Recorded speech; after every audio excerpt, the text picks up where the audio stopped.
আসসালামু আলাইকুম। আজকে মোবাইল থেকে টি-শার্ট ডিজাইন করে কিভাবে আয় করতে হয় এমন একটি প্রসেস আপনাদেরকে দেখাবো।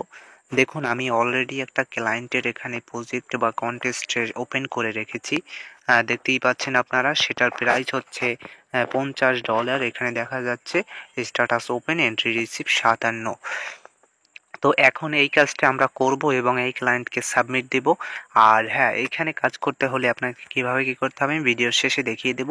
প্রথমত এটা হচ্ছে একটি কনটেস্ট। আপনি এখানে যদি কাজ করে যান, সেক্ষেত্রে আপনি এক পর্যায়ে গিয়ে ইনশাল্লাহ ভালো একটা প্রফিট জেনারেট করতে পারবেন। তো চলেন এই কাজটার আমরা ডিটেলসটা আগে দেখব।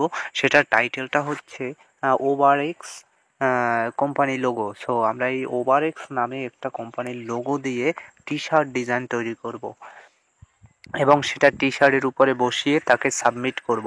দেন আপনার যদি তার যদি চয়েস হয়, সেক্ষেত্রে এইটাকে অ্যাপ্রুভ করে উইন করে দেবে। তো চলেন আজকে দেখব পুরোপুরি প্রসেসটা কিভাবে করব। তো এই কাজটি করার জন্য আমরা পিক্সল্যাবের সহায়তা নেব। পিক্সল্যাব থেকে ফার্স্টে আমরা লোগোটা তৈরি করব টি-শার্টের জন্য। দেন আমরা মকআপ সেট করে তারপরে ক্লায়েন্টকে সাবমিট করব।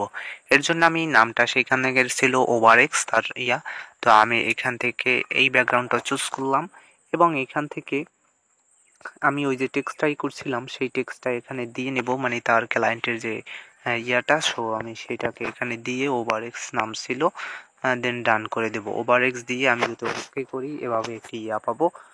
দেন হচ্ছে আমি এখান থেকে আলাদা আরেকটি ফন্ট নিব এবং এইটাকে কপি করে নিব। এরপরে হচ্ছে আমি নতুন একটি টেক্সট নিব। তার জন্য এই যে এই বাটন উপরে ক্লিক করলাম এবং এটাকে কপি করে জাস্ট এক্স নামটা রাখবো আর ওভারটা এখান থেকে কেটে দিব। এই যে এখান থেকে এটাকে কেটে দিয়ে ওকে করলাম। দেন এটা কিন্তু শুধু ওভার এক্স, তো আমরা এইটাকে এভাবে রাখলাম এবং এখান থেকে আমি একটি ফন্ট চুজ করব। যার জন্য এখান থেকে আমি দেখতে পাচ্ছি যে এই ফন্ট নামক অপশনটি আছে এবং এখান থেকে আমি ফন্টের এইটাকে চেঞ্জ করব এবং আপনারা এখানে লক্ষ্য করবেন এখান থেকে একটা দিলে এক এক রকম এখানে ফন্ট আসে। তো আমি এখান থেকে একটা ফন্ট চয়েস করি। ওকে, আমি এই ফন্টটা দিব, দেন আমি ওকে করলাম। এখন দেখুন এটা কিন্তু এইভাবে আসলো। একটি ব্যাকগ্রাউন্ড মানে পিএনজি টাইপের সেট করার জন্য আমরা নিচ থেকে এই অপশনটায় ক্লিক করব।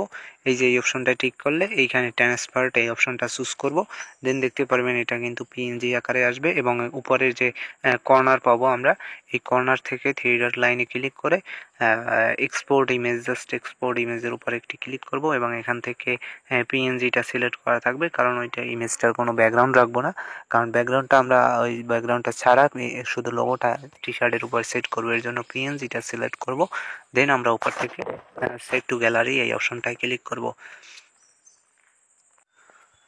সো আমাদের এটি সেভ হয়ে গেছে। এখন আমরা যেটা করব, টি-শার্টের একটা মকআপ ইউজ করব এবং সেটার উপরে এই লোগোটা সেট করব।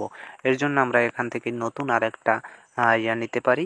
আমি যে মকআপটাই করব এর জন্য উপরে প্লাস আইকনে ক্লিক করলাম, দেন ফ্রম গ্যালারি এই অপশনটাতে ক্লিক করব। দেন এখান থেকে আমি মকআপটা চুজ করব। আমি টি-শার্টের এই মকআপটা রাখছিলাম। সো আমি এটাকে সুন্দরভাবে ক্রপ করে দেন হচ্ছে টিকমার্ক করে দিলাম। তারপরে এইটাকে সাইজ মতন বসিয়ে আমি এভাবে রাখলাম। ওকে, তো এভাবে রাখার পরে আমি এখন যেটা করব, এইটার উপরে যে লোগোটা সেট করছিলাম সেটাকে এখানে বসাবো। এর জন্য আমি আবার উপর থেকে প্লাস আইকনে ক্লিক করে দেন ফ্রম গ্যালারি, তারপর হচ্ছে আমার যে লোগোটা তৈরি করছিলাম টি-শার্টের জন্য, এই লোগোটাকে আমি ক্রপ করে ওইটার উপরে নিয়ে যাব এবং পজিশন মতো সেট করে দেব। তো এই যে করলাম। দেন আমি একটা মকআপ দেব কর্নারে সেট করে, এই যে এক সাইডে পিছন সাইডটা এইখানে দেব ওভারএক্স, এটা হচ্ছে ব্যাক সাইড। এবং এইটাকে আবার ডুপ্লিকেট করার জন্য আমি এটাকে ডুপ্লিকেট করব। এর জন্য কপি করলাম। কপি করার পরে এই সামনের সাইডটায় আমি এভাবে বসিয়ে দেব, কিন্তু সামনের সাইডটায় এক কর্নারে দেব।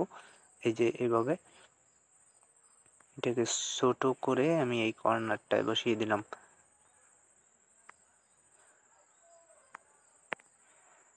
এই যে এখন আমার এইটা কিন্তু পরিপূর্ণভাবে সেট হয়ে গেছে। এখন জাস্ট আমি যেটা করব, চাইলে এই ব্যাকগ্রাউন্ডটাকে একটি ব্যাকগ্রাউন্ড হিসেবেও দিতে পারি। সো আমি এটিকে একটি ব্যাকগ্রাউন্ড দেব। এর ফলে এখানে টাচ করে এটা পুরো জুড়ে একটা শেপ নিই এবং এটাকে একটি কালার দিব। কালারের জন্য এটাই থাক, এটাকে জুম করে নিই। দেন এইভাবে এরপর নিচ থেকে কালার অপশনে গিয়ে প্লাস আইকনে ক্লিক করে দেন উপরে আই বাটন সিলেক্ট করে আমি এই ব্যাকগ্রাউন্ডের কালারটা দিলাম, দেন ওকে করলাম, দেন ওকে। এখন আমরা যেটা করতে হবে, এইখানে কিন্তু লেয়ার প্যানেল আছে, এই লেয়ার প্যানেল থেকে আমাদের এইটাকে ড্রাগ করে সবার নিচে নিয়ে আসতে হবে, যার ফলে ব্যাকগ্রাউন্ডটা সবার নিচে যাবে, এই যে এভাবে। সো এখন কিন্তু দেখতে আর একটু বেশ ভালো লাগছে। এভাবে আমরা এখন কিন্তু চাইলে ওটাকে সাবমিট করতে পারি। এর জন্য এক্সপোর্টে যাব, এক্সপোর্ট করব এবং এখান থেকে জেপিজি করে সেভ টু গ্যালারি। সো এটা হচ্ছে, এখন আমরা রিটার্ন ক্লায়েন্টের কাজে চলে আসলাম এবং এখান থেকে দেখতে পারবেন যে উপরে সাবমিট মাই এন্ট্রি নামে একটি অপশন আছে, এই যে। আর এখানে জাস্ট সাবমিট মাই এন্ট্রির উপর একটি ক্লিক দিব এবং অ্যাড ফাইলস নামে একটি অপশন পাবো। এখান থেকে আমি যে ফাইলটা তৈরি করেছি, মানে ডিজাইনটা, সেইটা ব্রাউজ করে দেন এখানে আপলোড করে দিব। সো দেখতেই পাচ্ছেন নিচ থেকে আমার কিন্তু উক্ত ডিজাইনটি আপলোড হওয়া শুরু হয়েছে এবং আপলোড হওয়া অলরেডি কমপ্লিট। দেন নিচ থেকে আমরা দেখব যে এখানে সাবমিট এন্ট্রি নামে একটি অপশন রয়েছে এবং এখানে আরও একটি অপশন আছে। আপনি যদি ক্লায়েন্টের কাছে ডিজাইনটা আরও অধিক পরিমাণে হাইলাইট করতে চান, মানে সবার টপে থাকবে, সেক্ষেত্রে এইটাকে টিকমার্ক করতে পারেন। অথবা সিলেক্ট বলতে অন্য কোনো ডিজাইনার আপনার এই ডিজাইনটা দেখতে পারবে না, শুধু আপনি এবং ক্লায়েন্ট এই ডিজাইনটাকে দেখতে পারবে, কিন্তু তার ফলে কিন্তু চার্জ কাটবে, এই যে 50 সেন্ট এবং এটা 50 সেন্ট। তো প্রথম অবস্থায় এইগুলা না করাটাই বেটার। পরবর্তীতে যখন করলেন, তখন ডলার আসলো, তখন আপনি সুন্দর সুন্দর ডিজাইন করে তারপর ক্লায়েন্টকে সাবমিট দেওয়ার সময় এই অপশনটাকে কাজে লাগাইলেন। বাট এখন নতুন অবস্থায় জাস্ট সাবমিট এন্ট্রি এই অপশনটায় ক্লিক করলেন, আপনার ডিজাইনটা কিন্তু সাবমিট হয়ে গেল এবং এই ডিজাইনটা কোন পজিশনে আছে সেটা কিন্তু ক্লায়েন্ট দেখে তারপর সে রেট দিয়ে সেটা টপে আনতে পারে। আর যদি চয়েস না হয় সেক্ষেত্রে কিন্তু সেটা রেখে দিবে অথবা রিজেক্ট করে দিবে। তো আপনারা চাইবেন যেন ডিজাইনটা সুন্দর হয়, কোয়ালিটিটা বেশ ভালো হয়। তো চলুন আমার এই ডিজাইনটা দেখি এখন কীরকম আসছে এবং অন্যরা কীভাবে ডিজাইন তৈরি করেছে সেটাও আমরা দেখতে পারবো এখান থেকে সব কিছুই।